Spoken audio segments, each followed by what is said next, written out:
समाज कमजोर आदमी को डिस्टर्ब करेगा, ताकतवर को जो है तावन करेगा, जिसका ख्याल स्ट्रांग है।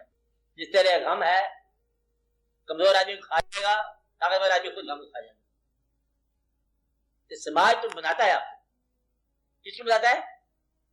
अगर पावर है आपके पास, पावर ख्याल की होती है। और कंज्यूम किसे करता है समाज? जिसके पास पावर नहीं है।